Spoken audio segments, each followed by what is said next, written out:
And now Jet 24 Sports with Mike Fenner. Welcome on in. It's time for sports. Busy night in local playoff hoops. Let's dive right in, starting with a D-10 title on the line in Class 3A at the House of Thrills. Mercer and Iroquois going head-to-head for the championship. Winner moving on, loser going home. First quarter, Iroquois big man Kellen Burrows going to work on the glass, gets his own rebound, puts it back up and in for two. Later, Orlando Brown finding rope and Caporale for the easy deuce. A little friendly flush there for the two-handed finish. End of the first, Tyler Heckman, the catch and shoot from the corner. Buries it. Mustangs lead at 15-12 at the end of one. To the second, Burrows making an impact on the defensive end here, protecting the rim with the rejection. Return to sender. End of the half, Mercer beating the buzzer again. This time, Ryder Chapiani knocking down the three. From the far side there on the wing, Mercer would pull away in the third quarter. Here, Jaden Amos gets to the cup. Tough layup goes down.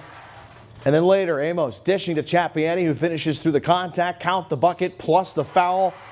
In the end, Iroquois falls 56-45. Mercer wins D10. The Braves fall just short of a repeat at winning the district championship. But as Coach Ron Paisley points out, his team and his program, they've come a long way. Changing the mindset, changing that losing mentality that a lot of those kids had. And I think they did that, looking back at last year and the success we had last year. And I think, getting into this far, knowing that they can compete if they put the work in and trust the process. I know that's a cliche, trust the process, but trust that, what we are trying to build within this program. Jump to Class 6A sub-regional action. McDowell home for Taylor Alderdice tonight in the first. Trojans trailing 4-0 out of the gates, but they get it going. Number 24 there, Blaze Myers, goes up and under for the finish. He was heating up, so were the Trojans. More from Myers, this time in the fast break. Finger roll, yes sir, gets it to go. And then Leo Finazzo feeding, guess who? Yes, Myers, and guess what?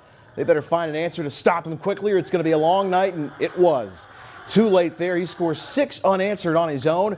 More Trojans on offense. Ball moving on a dime here. It goes Myers to Porter, back to Myers, and eventually Finazzo takes the floater, drops it from the baseline. McDowell closed the quarter on a 12-0 run. Camden Kramer 25 points, Myers with 18. McDowell's moving on in Class 6A as the Trojans top Alderdice 72-39. They're off to State College on Friday. In 5A, Meadville tops Du Bois on the road 48-41. The Bulldogs are home for Greater Johnstown on Friday. Let's jump to General McLean High School D10 4A semifinals. Cathedral Prep taking on Grove City. And even Rich Besh making it out in the stands in this one. Hello, sir. In the first, Prep's Michael Thompson driving baseline. He'll score for 2, hit the deck, no problem. More for Prep. Nando Merarkey leaving it for Allegheny recruit Max Wallace. Get out of the way. Look out below. He will jam. He can do that. Ramblers rolling. Merarkey leading Amari Horton ahead of the pack. Baseline jumper, pure. And then Merarkey off to the races for 2 of his own as Prep scored the first dozen points in this one. Ramblers roll as they get the win in this one by a final of 79-47. How about the other 4A semi? Sharon topping Hickory. It is 57-44 to draw a matchup with Prep. Hickory plays Grove City for third. In the 4A Constellations, Harbor Creek falls in a heartbreaker 52-51 in overtime to Farrell. Oil City stays alive, topping Slippery Rock 52-36. Steelers versus the Oilers for the final spot of 5 in D10 4A on Friday night. Back to Meadville, 2A semis. Mercier's Prep facing Lakeview. Spot in the championship on the line. First quarter, the freshman Ashton Wilbur comes up with the steal. Brings it all the way to the rack and finishes. Count the bucket and the foul as the freshman brought it tonight. Lakeview responding in a big way. Owen Dye grabs the offensive rebound, puts it back in for one of his own and the foul. Later, Keaton Urey gets the steal, finds Lucas Fagley. He'll bring it up all the way for 2 to finish for the Sailors. And from beyond the arc, it's Urey, the catch and shoot as he connects for Lakeview. Mercier's Prep falls 68-65 to settle for the third place game Friday, while the Sailors will go on to play for D10.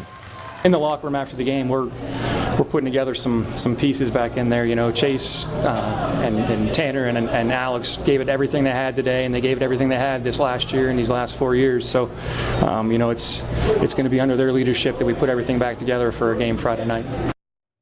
Rocky Grove tops Eisenhower 53-51, and in Class A, Youngsville moves on, beating West Middlesex 53-45. That's it for sports. We'll be right back.